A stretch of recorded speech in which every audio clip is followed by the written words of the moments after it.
India বনাম England test সিরিজের জন্য ফুল অ্যান্ড ফাইনাল স্কোয়াড আমাদের টিম ইন্ডিয়ার কি হতে চলেছে। সবার আগে বলে দিচ্ছে যে আইপিএল শেষ হলে আমরা ইংল্যান্ডের সঙ্গে টেস্ট সিরিজ খেলতে যাব, তো সেটার জন্য ফুল মানে বিসিসি অফিসিয়ালি স্কোয়াড অ্যানাউন্স করে দিয়েছে। এই আমাদের মানে আগে যে স্কোয়াডটা এসেছিল সেখান থেকে কিন্তু দুজন বাদ গিয়েছে, আমরা যে স্কোয়াডটা নিয়ে ভিডিও করেছিলাম কম বেশি, তো সে কে কে বাদ গিয়েছে চলো দেখি। নাম্বার 1 হর্ষিত রানা, দ্বিতীয় নাম্বার হচ্ছে সারফরাজ খান, এদেরকে বিসিসিআই ছুটি করে দিয়েছে ইংল্যান্ড ট্যুরের জন্য।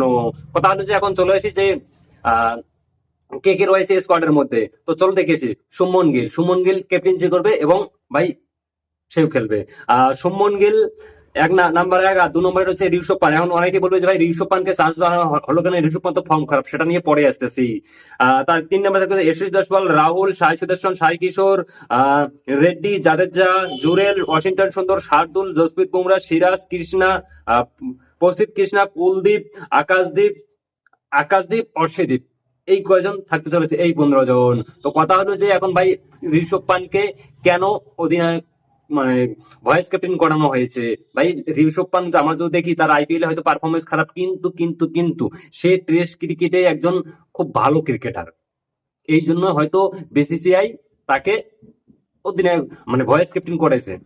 আর অধিনায়ক করেছে শুভমন গিল। কেমন প্রশ্ন আসবে যে শুভমন গিলকে কেন ক্যাপ্টেন্সি করানো হলো। দেখো ভাই শুভমন গিল হচ্ছে ভারতের মানে জসপ্রীত বুমরা, দেখো ম্যাচের জন্য জসপ্রীত বুমরা অ্যাভেলেবল থাকবে কি থাকবে না কোনো গ্যারান্টি নেই।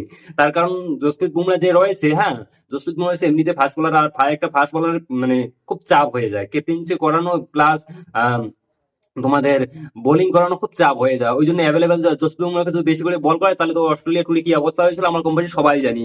সেই জন্য জসপ্রীত বুমরাকে করেনি। এখন রাহুলের কিন্তু ফর্ম কম বেশি খারাপ চলতেছে, দেখা যাক কি হয়, ঠিক আছে। আর পান্ত ভাই পান্ত তো এই ছিল ফুল অ্যান্ড ফাইনাল স্কোয়াড।